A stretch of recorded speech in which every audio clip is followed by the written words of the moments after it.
Hey y'all, thanks for tuning in. I know I got a few new subscribers. I really appreciate y'all coming over and checking out what I'm doing.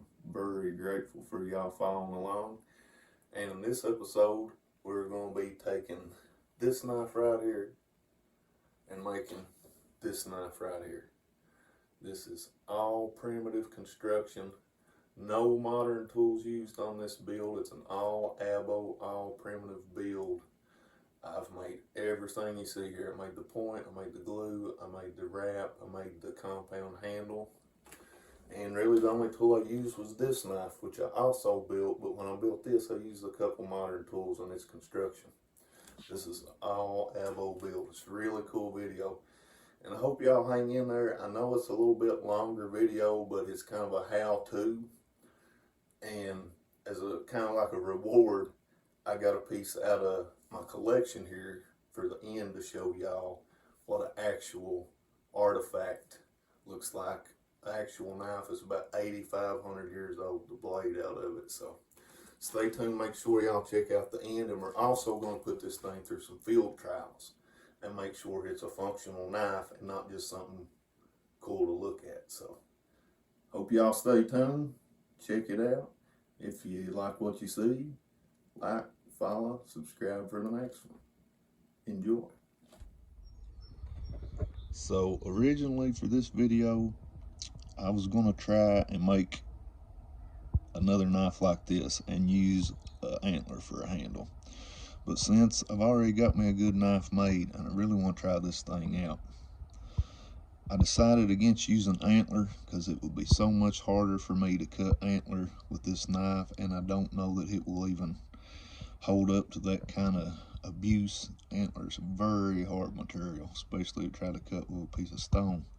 So instead of using antler and trying to cut it and build it start to finish with a primitive knife like this, I've decided instead to use some river cane, which is a lot more readily available to most people. It's a lot easier to go out and find a good piece of river cane, or pipe canes we call them in eastern Kentucky.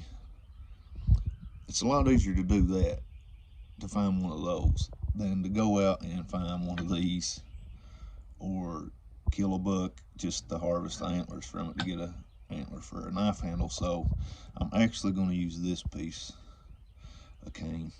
It's pretty big, pretty robust, but I'm going to try and see if I can take a smaller piece, a smaller reed of cane, and insert it and reinforce this handle internally with another smaller piece, and then probably wrap it with some yucca cordage, because you can see there it's not very robust. It don't really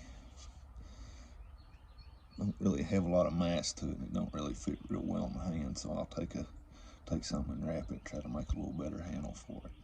But this is what we're going to use, and I'm going to try to use my primitive knife start to finish and do all the cutting and trimming on this.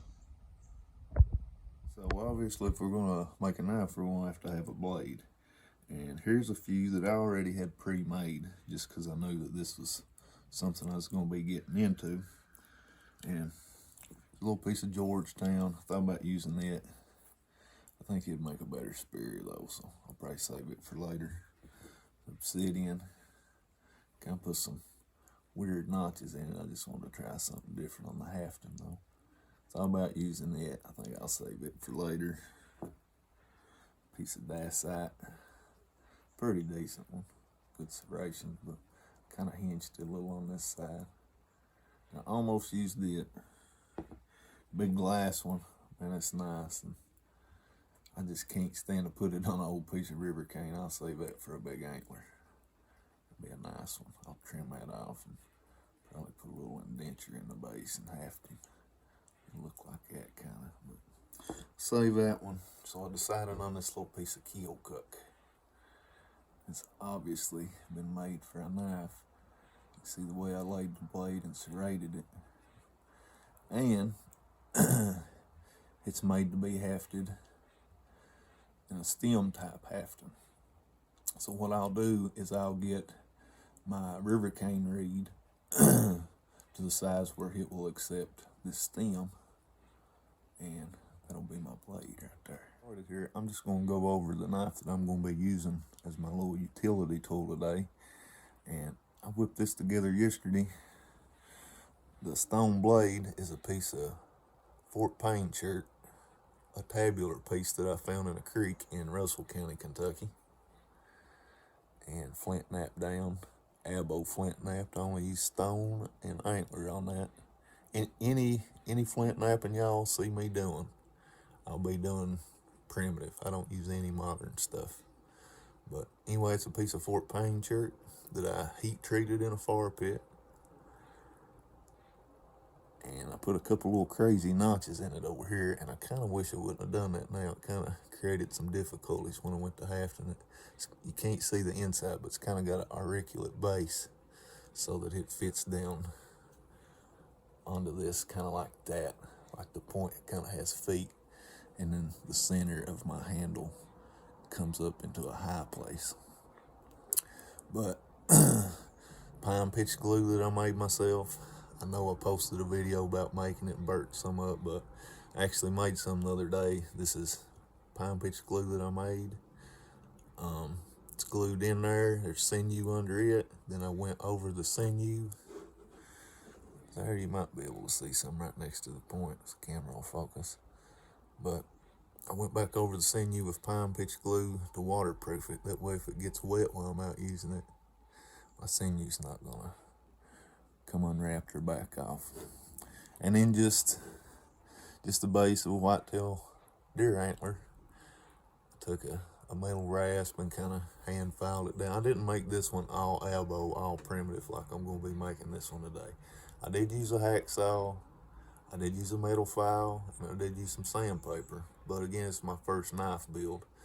And I wanted to make something I thought I could use that actually be a viable tool, and I think I done it. But now that I've got one, I'm gonna try using this more instead of metal tools. I know I still will, because it's gonna take me a while to get to where I can make primitive tools like this that are close to modern tools, even close in the same ballpark close. But this is what I'm going to be working with. I just wanted to go over that real quick and kind of show that to y'all. But it's all natural materials. It's just had a couple natural tools, natural modern tools used on it. Started here. I'm going to start on the thickest end of this piece of cane, and this is the thickest piece that I had collected so far that's dry. And I didn't want to use a green piece because I didn't want it shrinking. I don't know, maybe that would even be helpful, but I was afraid of it shrinking and splitting long ways and really damaging the handle. So this one's already dried. You can see it's even got a couple splits up here on this end that I'm gonna have to come down here on this side and try to get out past that crack, that split, and cut it off to get away from that so it won't continue down through the handle. But what I'm going to do is I'm going to cut me a section out of this thickest part down here towards the base, and that'll be my handle, and then I'll go from there.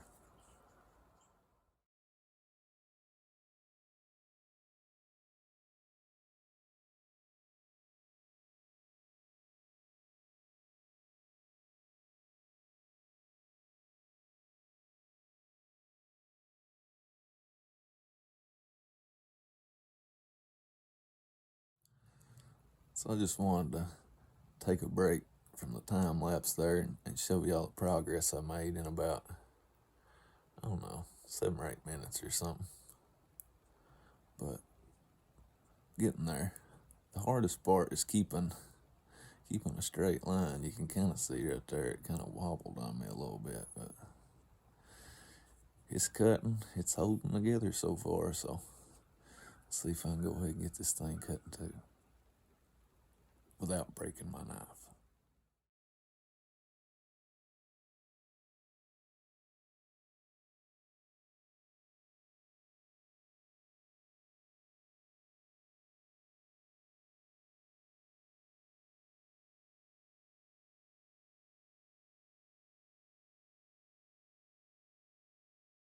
All right, let me show y'all what we got here. I don't know if you can tell from the time lapse, but I didn't cut it all the way in two. I made it almost. You just barely see there's just a little ring of fiber holding it together still. I just put a tiny bit of pressure on it. That way, make sure not to split it long ways. Just barely bend it. She snapped right in two. So, not so much snapped in two. My knife worked. It successfully cut it in two pretty much. Man, that just tickles me to death that I've made a tool that can do that. Because anybody that's full with river cane, pipe cane, knows this hard stuff, man. I've caught some big catfish, some big turtles on these things, using them for fishing rods. They are tough, man. Hard fibers, almost like a piece of wood, pretty much. And the old knife filled up. You can see there a little bit of wear and tear on it, but man, I'm really satisfied with that thing. On to the next step. Next step in the build is just to make another cut like we did up here on this end with our knife, except make it down here and finally get our section cut out. And I thought about making a short knife at first. I was sitting here looking at it, and I mean, the handle fits proportionately size-wise. It looks better that way, I think. But I think as a tool, it would work better if I went all the way down here to this next joint and I cut it above this joint. Because that way, if you need to use two hands or get more leverage, you've got more leverage to use this as a tool and as an actual knife. So I think I'm going to cut this handle long and we'll go from there.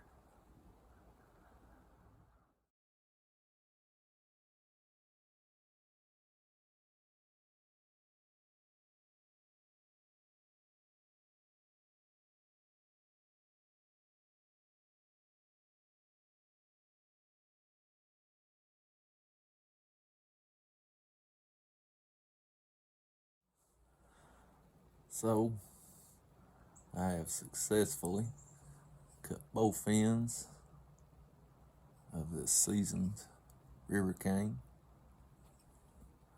The old knife held up. See, I got a little battle scarring from the use, but I mean, man, it is locked in place. You can see there. You can't see anywhere where it's gave. You don't see any cracks where it's come loose and shifted. That thing is just, man, that's a knife.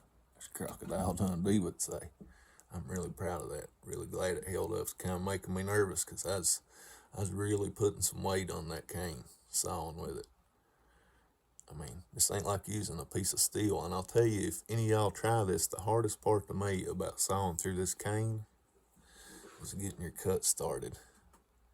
You can see there where I kind of got off track a little bit and cut my handle up, but it's hard to get this little channel started. It's hard to get this groove started and then get your knife to stay in it, because if you're like me, you ain't the perfect flint knapper and your edge ain't going to be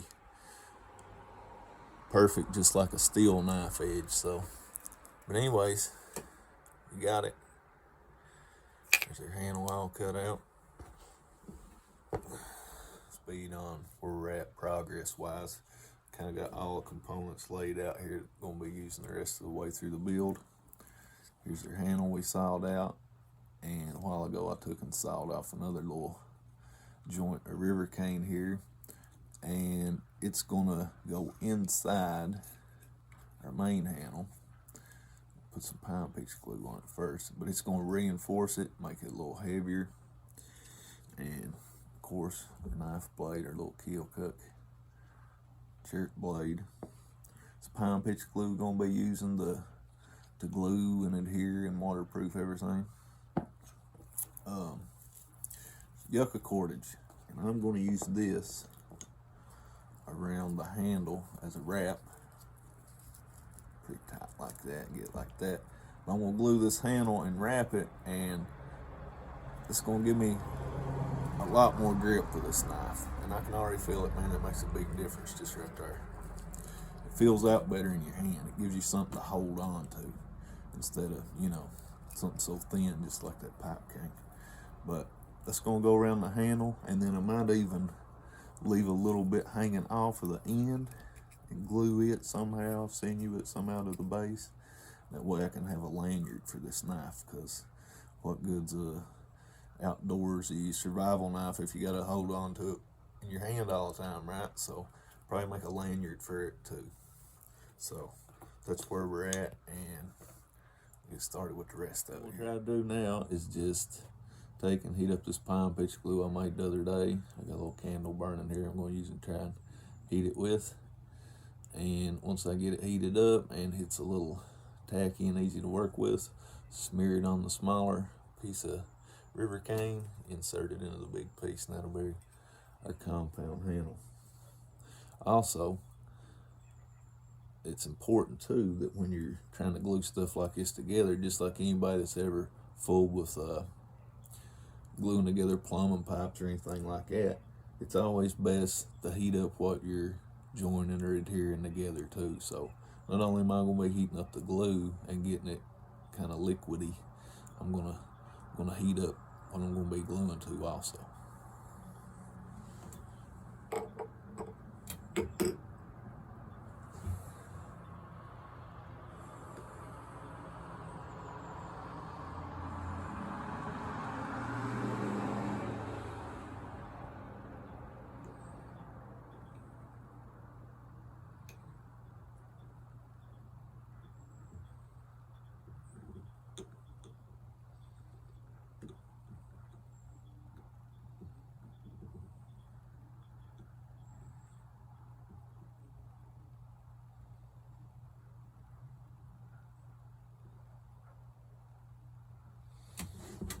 There, just getting a little runny, even drop some of the candle.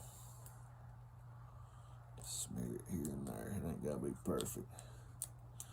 You can tell it's cold out here by how quick that glue gets hard again.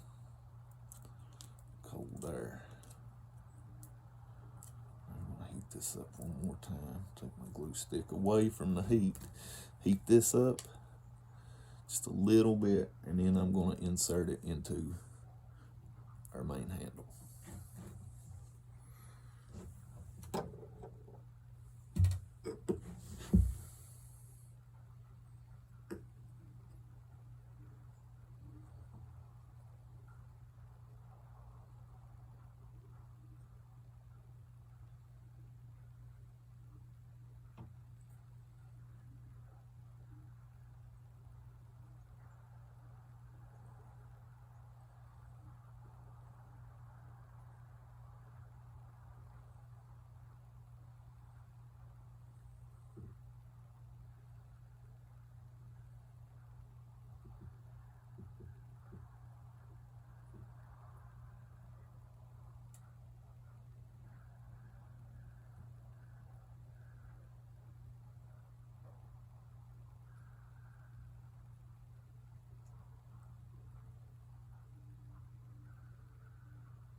Until it's kind of cold, so I'm gonna warm it up some more.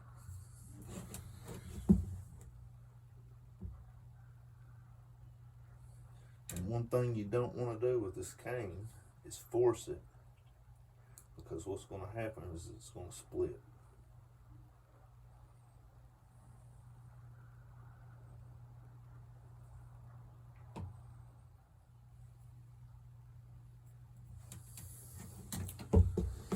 So that's pretty close.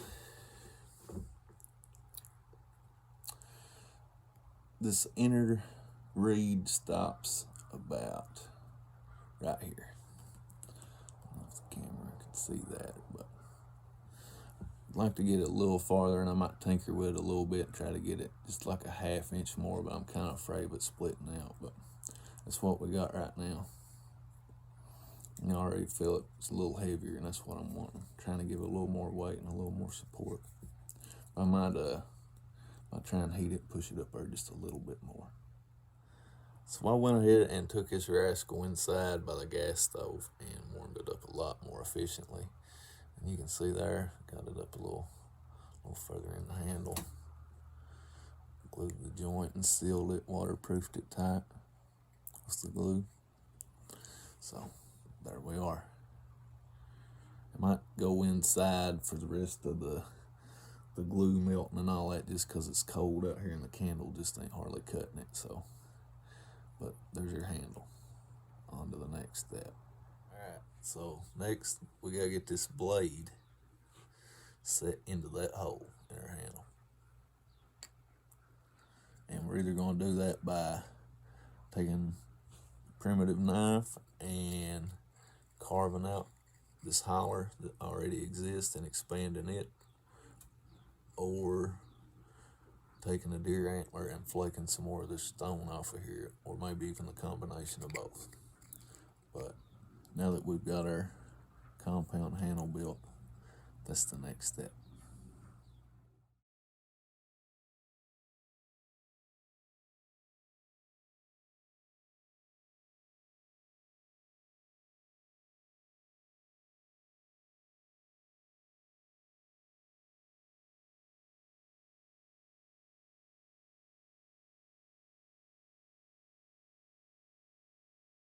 There we go.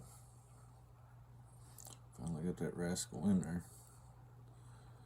It's somewhat secure already. I wouldn't just rear back and sling it because it will fly out there, but I mean, that's secure enough for what we need. And then the next step, we're gonna fill this joint full of glue and then wrap it with some wet deer sinew. And that'll have our blade hafted on there.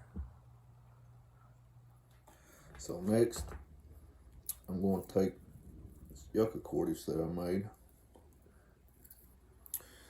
and I kind of roughed my handle up right there. Kind of went around it and roughed it a little bit. And the plan is to take and kind of choke it up here like this. Start it right about there, and I'm going to take some deer sinew I'm chewing on right now. And I'm going to get it where this little notch is I kind of created, a little rough place. I'm going to lash it there with sinew, and then once I get that kind of secured, I'm going to let it dry a little bit first. And once that's secure and the sinew's dry, then I'm going to add my pine pitch glue to this surface. And we're going to start wrapping our handle. So the next thing we're going to do is get our pine pitch glue, heat our handle up, heat our glue up, apply a thin layer of glue, and now that our sinew binding is dried and this is secure, and go ahead and start wrapping this handle after we get our glue applied.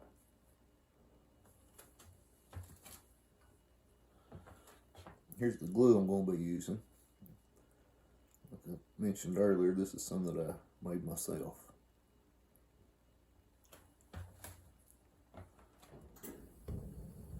And I know this is supposed to be an abo build, but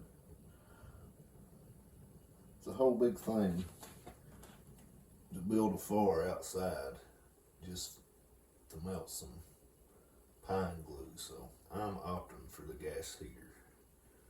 And we can all just pretend that instead of being in a house, that I'm in a cave and this is a fire instead of a gas stove.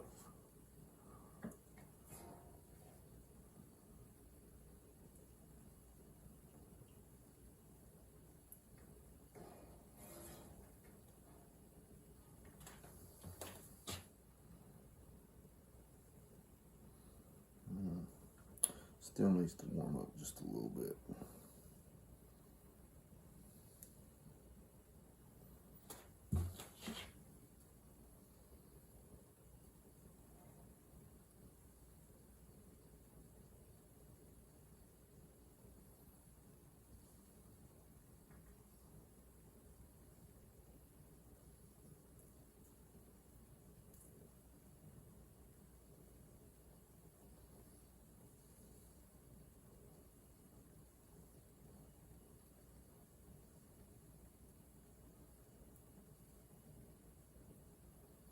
And if I don't get it on there perfect with my little homemade glue stick, that's alright, because I'll go over it with my hand here in a minute. I'll show y'all how to do that.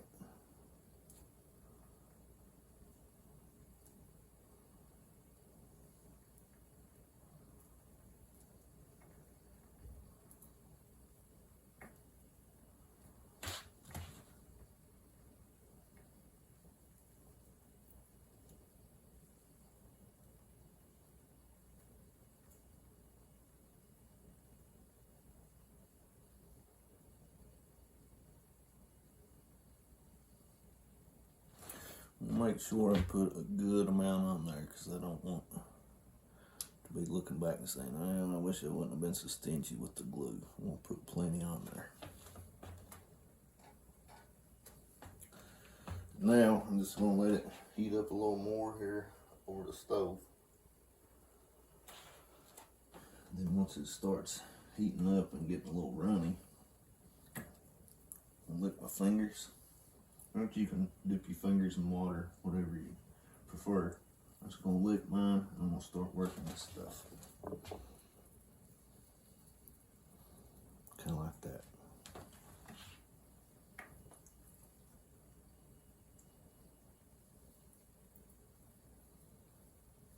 Just trying to even it out.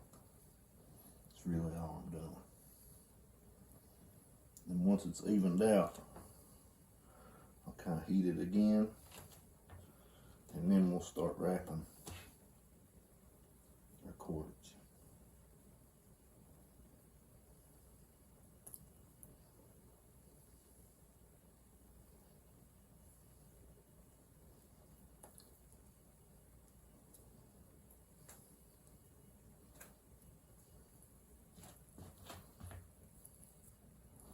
Up here we go, kind of see what I'm doing.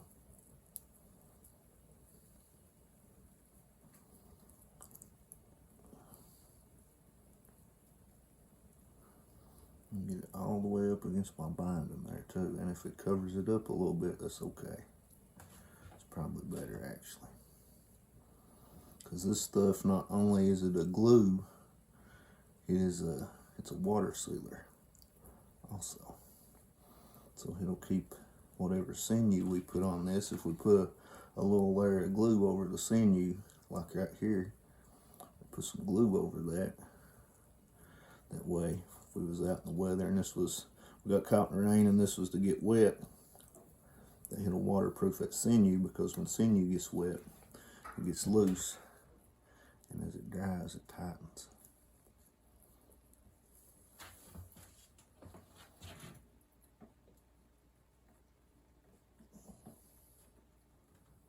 So there's our handle, all gluey and glossy looking.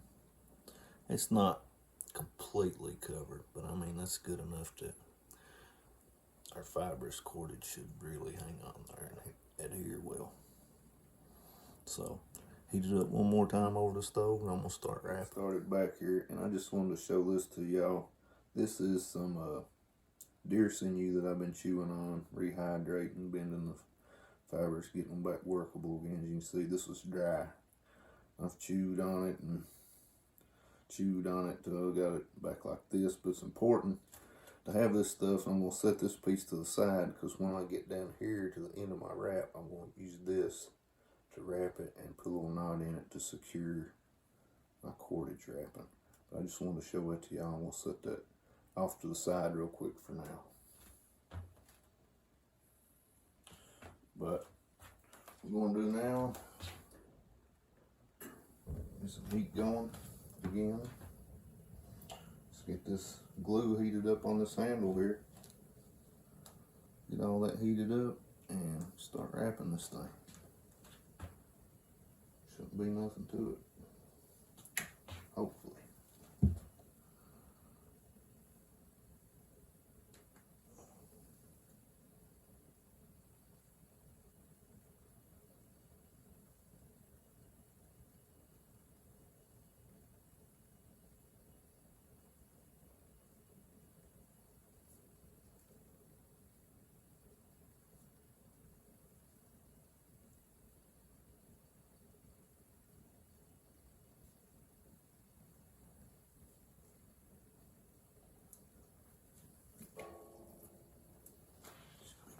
toughest strap.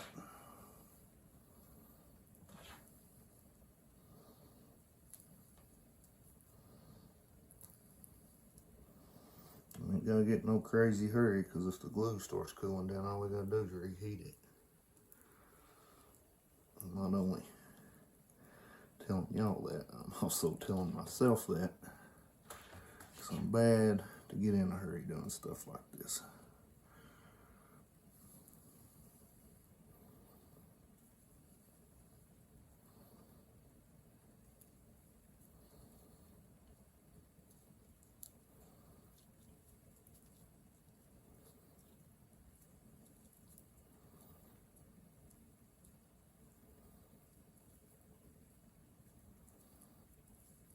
There's got the first part. I'm gonna have to add to this, but that's not a big deal. Let's see here if it's gonna stick now. Give it a little pressure twist. So far, so good. So I wasn't actually anticipating to run out of cord that quick. I thought I'd get way down closer to the end, but I'm gonna improvise and use this smaller yucca cord that I've made, and just take off where this one left off and see how that goes. I've got about 7 foot of it, so hopefully that's enough to finish the handle. And if it's not, I'll just have to sit down and twist some more out. Not the end of the world, but I really did think it would make it further down that handle than that.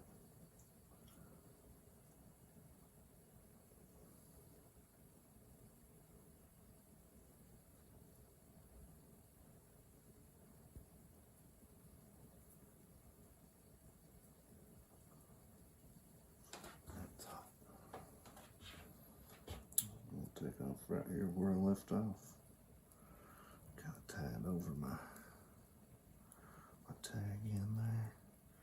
This stuff's a lot smaller, so I'm not going to be gaining a lot per each wrap like on the other one, as you can see there.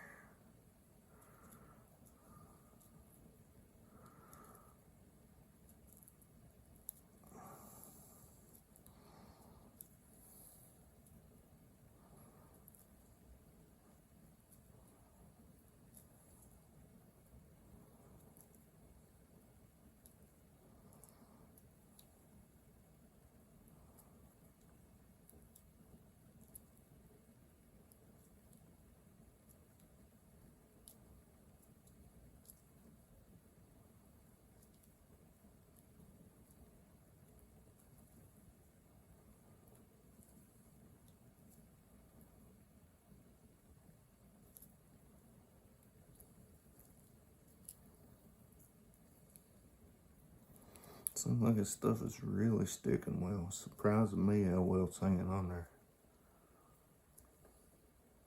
I mean, it's as well functioning as well as any modern day adhesives would. Look at that, no tag or nothing there on the end. A little bit of glue spill over there through the cracks, but that's no big deal. I'll just give it some more adhesion.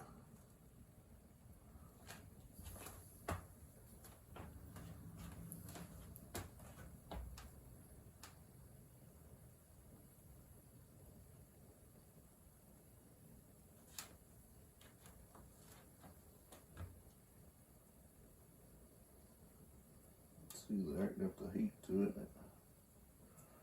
Loose though, once it melted a little, start back on it.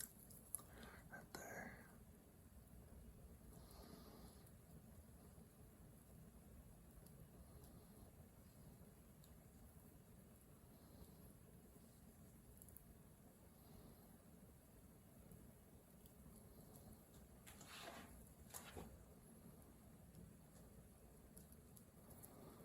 Trying to wrap it where those tag ends are out of the way and they lay down like that.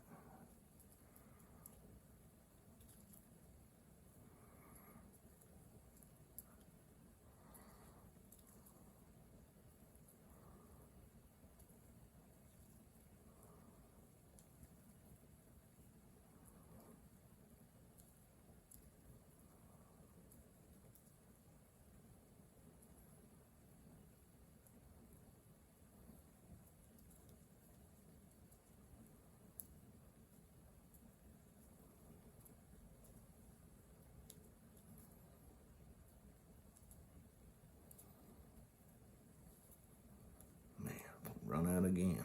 So we're gonna almost to the end there.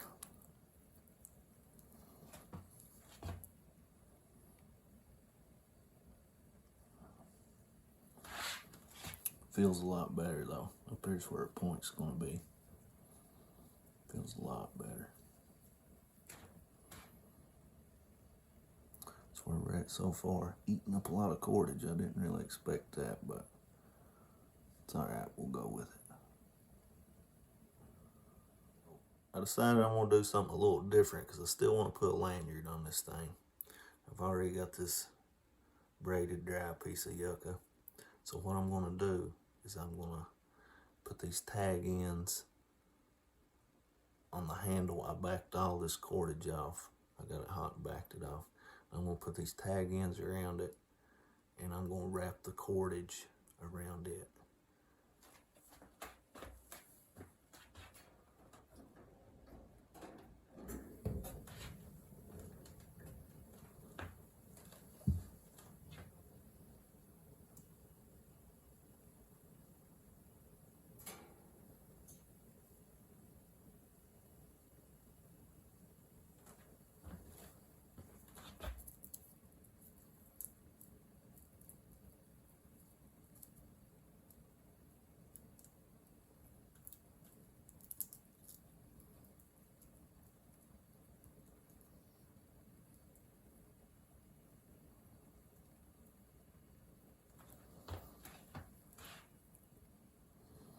Something like that. Now that it's kind of halfway stuck there, I'm going to take this string, a little heat going, because it's already got a lot of pine pitch still on it. Also the handle does. You just wrap it around this thing. Hopefully it does what I want it to do here.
Hot.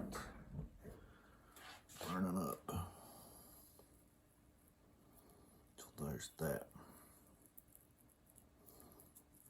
It's halfway secure. And now what I'm going to do is take that sinew I showed y'all and put it around the rest of this, tie it off. And lanyard and handle should be done, and then we just got to hafter point on.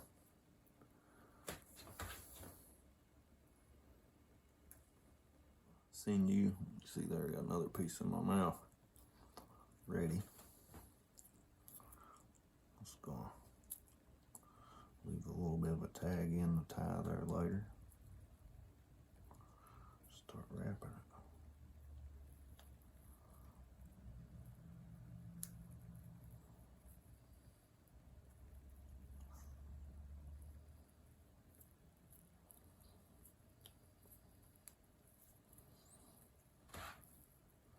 I'm putting a little bit of tension on this, but also when this dries, it's going to tension even more.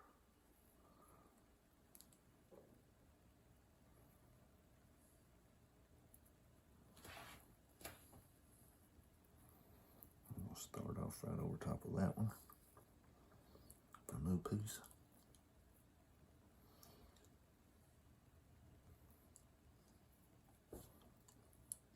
It's very important too that when you're wrapping, sinew.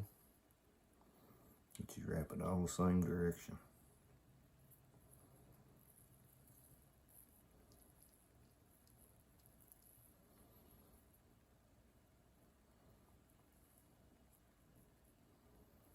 Get back up on a big part of the handle there.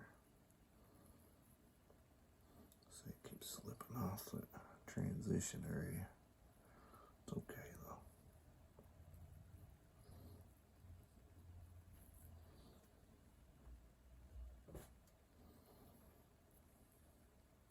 Right here I'm pretty close to my original strand. Pretty close to each other, so I'll tie a little square knot in that thing. Right over left, left over right. Okay, a lot of tag left there. Sit down over here at the table a minute. Tie this.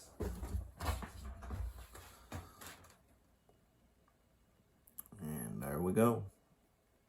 Sinewed up, wrapped up, lanyarded, hand wrapped, glued, and everything in the world. Now, the only thing left to do is get that blade on there, and we got a knife. And now what we're going to do is go ahead and haft this blade into place. And you can see it already fits in there pretty well. We just need to fill this joint full of glue. And then after it's full of glue and pressed in there, just going to wrap it with sinew.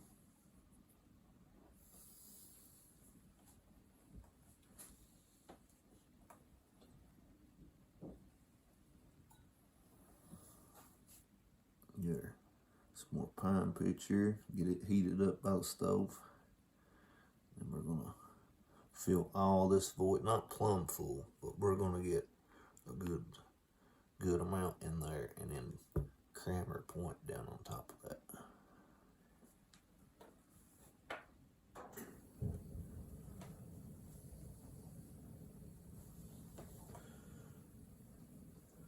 Also, I'm going to heat up the area I'm applying it to as well.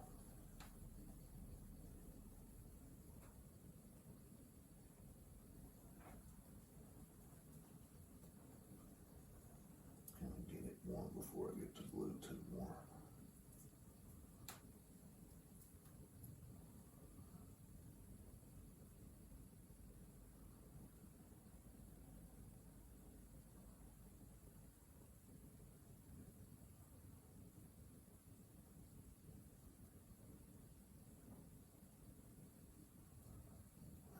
It's feeling a lot better.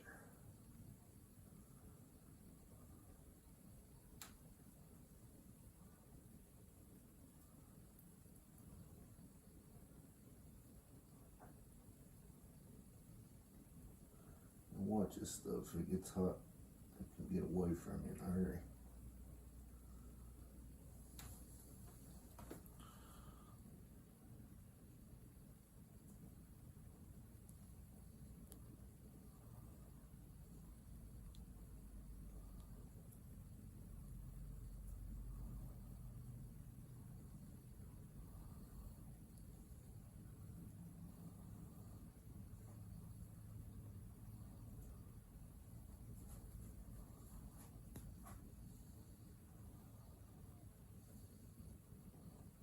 See, right now it's kind of just like thick molasses.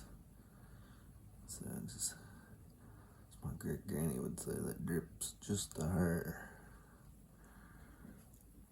But there's some glue down in her handle now. I'm actually going to add some more. I just don't think that's enough.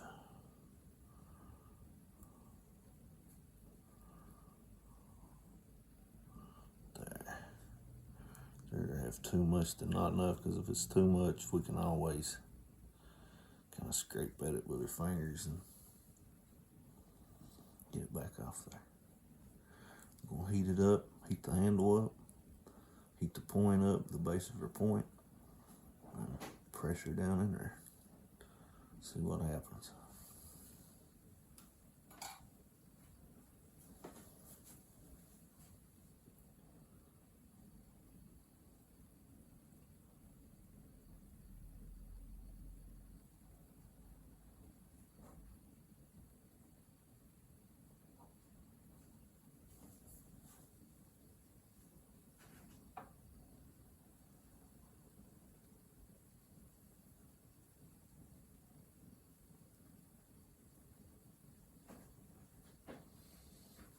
hard on all the fingers.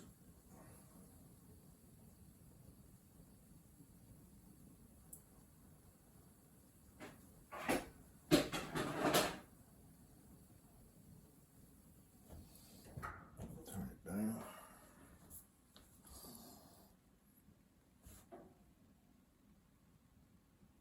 See, this stuff's just gonna pour out here when it sets. That's okay though.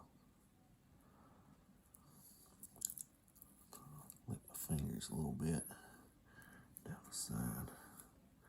Don't really care what it looks like. I just want it to sit in there.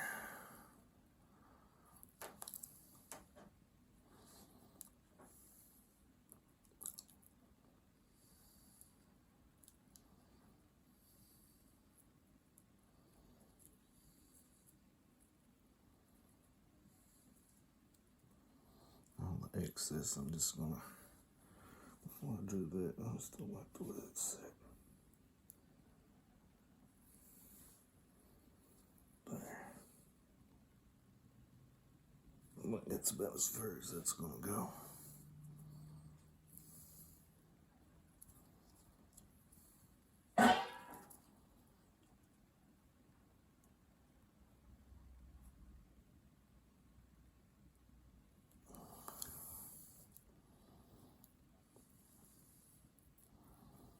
Excess, I'm just gonna kind of wipe down onto the handle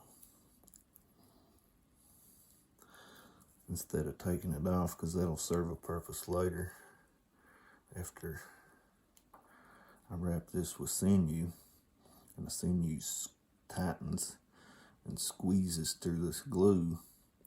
Then the excess glue that's popped up around the sinew, once it's dry, just heat this glue up again, or heat the whole thing up again, press the glue, and it coats and water seals all the sinew that way.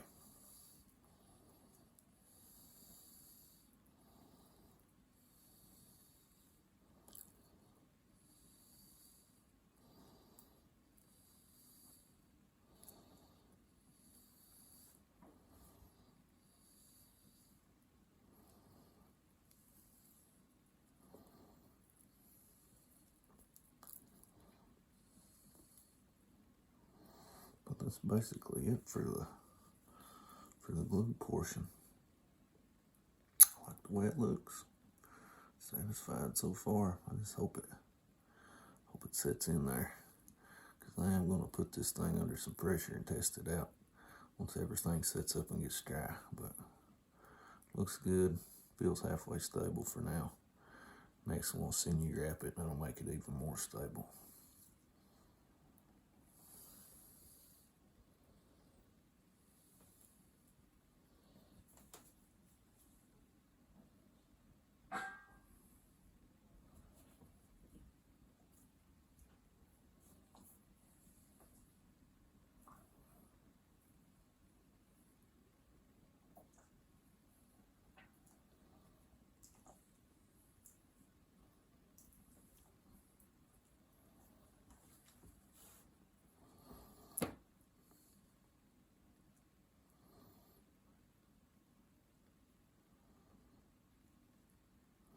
This time, I'm not going to do like I did on the other end and leave tag ends.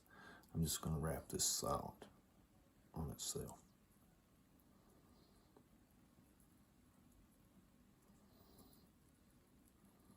Pressure on it. There, I don't know if y'all can see. It's a little bit of glue raising. There you can see. A little bit of glue raising up there, and that's good. So like I said, once the sinew dries, I'll mash all that glue back down over it for a water sealer for the sinew itself. It should keep it locked into place.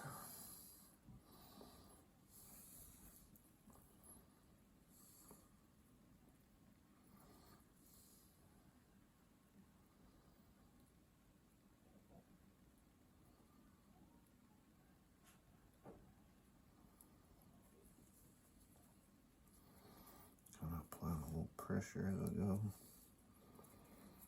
Go up on the point a little bit, up on the blade, back down around the pipe cane. hopefully what this will do is constrict and squeeze the handle, and at the same time squeeze the blade within it, hopefully.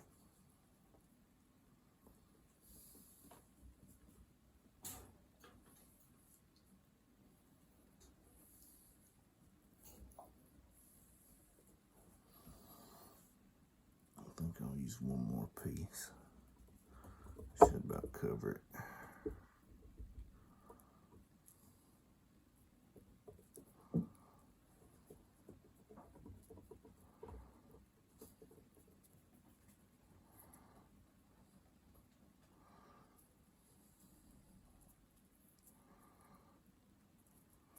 Yeah, I'm gonna put some pressure down it there and squeeze it out of my wrap.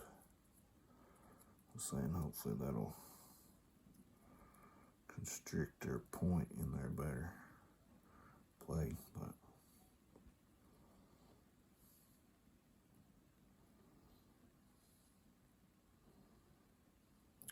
loose piece there or something.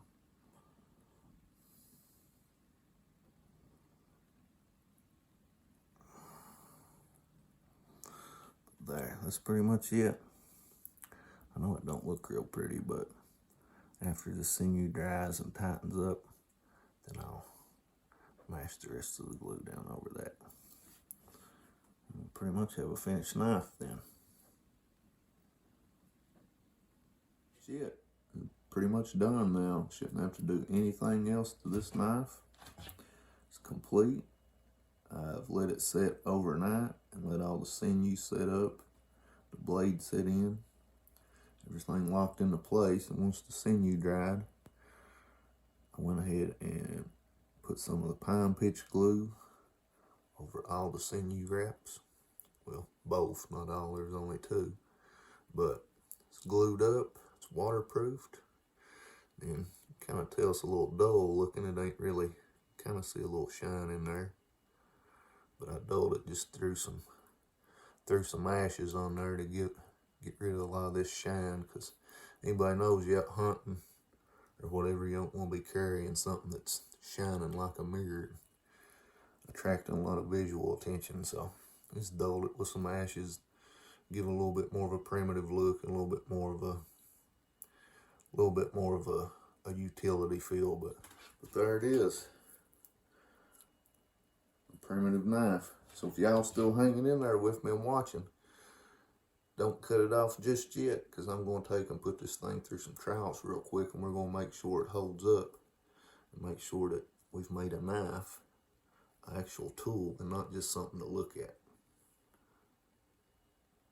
I'm going to test this thing out here, and I know there's a couple cuts in this piece of beaver hide, but that's not for me testing this knife. I have no idea how this thing is going to function or not function, for that matter.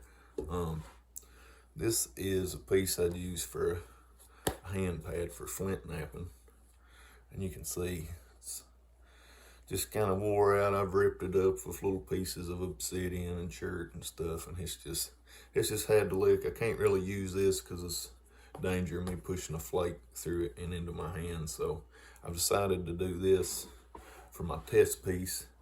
And the center here is pretty wore down from flint knapping on all the time, but you can see how thick this stuff is.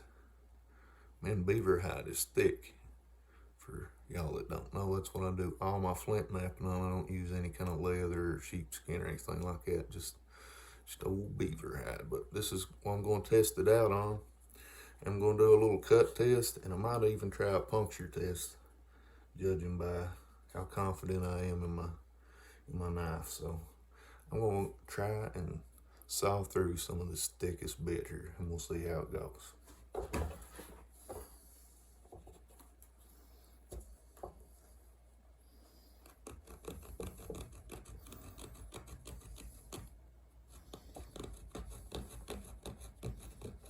Hard to get started because I can't really draw it tight to me. If I could tighten it like this, it'd be a lot easier. Let's see if I can hold it in my mouth like that.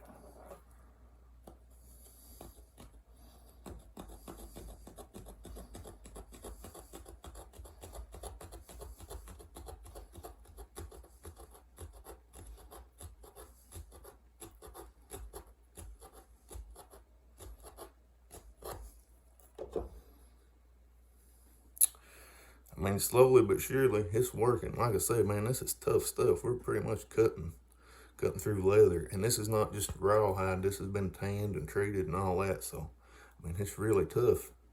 But the main thing is that jerk the fur out of him there. The main thing is that it's holding together. I don't see any places where the joints gave loose or anything like that. So I'll try the other side a little now. This side of the blade.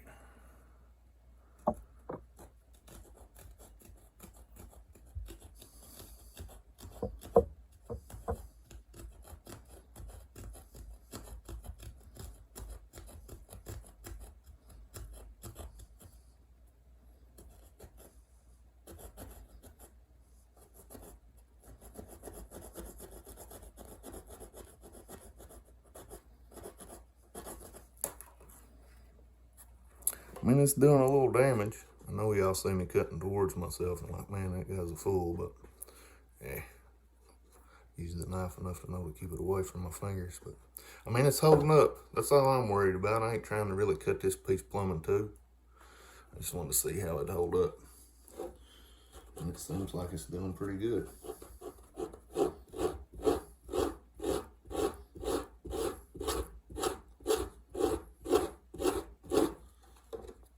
Check that out. So, a viable knife so far, man. It split that thing. I'm surprised it done that. One more test. I'm gonna try and puncture with this thing. So in case a man had to defend himself from something or just puncture a hole in a piece of leather or whatever, but I'm gonna try it and hope like hell it hangs in there.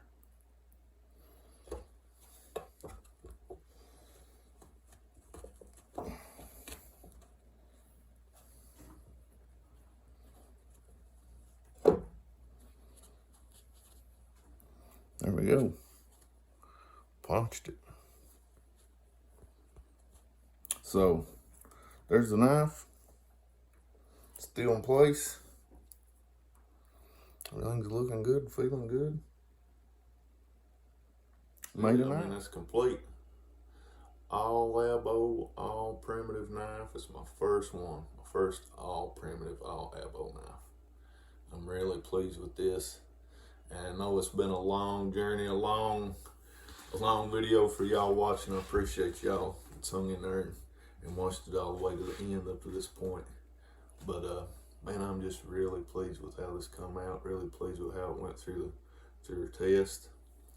And I know a lot of y'all are probably thinking, well, man, he really went crazy with the cordage wrapping on that. But what I wanted to do with this knife was make something kind of bushcrafty, but at the same time, make something that maybe a primitive person would have had, say, 10,000 years ago.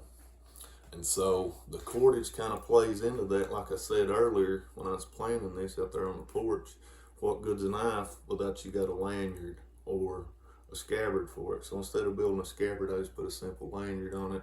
A person could have hung this off of a necklace, off of a belt, just off of anything. It's better than carrying it all the time. And also another thing, another big reason for all this cordage wrapping was cordage. I mean, you can just heat this, take any of this cordage off here, and actually this whole night there's about 12 feet. I know it's hard to believe. It's hard for me to believe. I didn't think I was gonna have to use that much. About 12 feet of natural fiber cordage on this. So it's 12 feet of cordage you'd have to do anything you needed to do. Tie up a shelter, like a string for a bowl drill, just anything in the world you'd need cordage for, here you are. And not only that, not only cordage, all this glue that we've used, that this cordage is halfway soaked in, is very flammable. So not only would you have a piece of a bow drill kit right here, you would also have some tinder if you needed it, especially in a wet time. You'd have tinder within this glue to get your fire going. So I mean, it's more than just a knife. To an ancient person, this would have been a way to survive, a very helpful tool to help them survive in their harsh environment back then. But Very pleased with this, and I'm really glad y'all hung in there. It's the only tool I used right here. Some other little primitive knife, but like I said, I did use a couple modern tools in the build on this. This is my first primitive knife. And for y'all that's hung around through this whole video, I got a little something special here I want to share with y'all. A piece out of my collection, an actual primitive knife blade. Man, you talk about a knife. That's a knife. Look at that. This is a piece of obsidian. It's come all the way from Oregon. You can see this down here would have been the base of the knife, and they would have had all this here. It's a cutting edge. You can see how the base is made to match the handle. That would have fit like this, and then that would have secured it. Snug in the handle, glue it, wrap it. It was some ancient person's knife all the way out in Oregon. And I wanted to share it with y'all. Figure it'd be a nice little reward for hanging in there with me through this whole video. And also get a good idea of some of the tools and weapons that primitive people had. But thank y'all for watching. Thank you for following along, and I hope you enjoyed it. I hope you learned something. I really had a good time doing this, and just thanks a bunch for watching. Like, follow, subscribe. Catch you on the next one.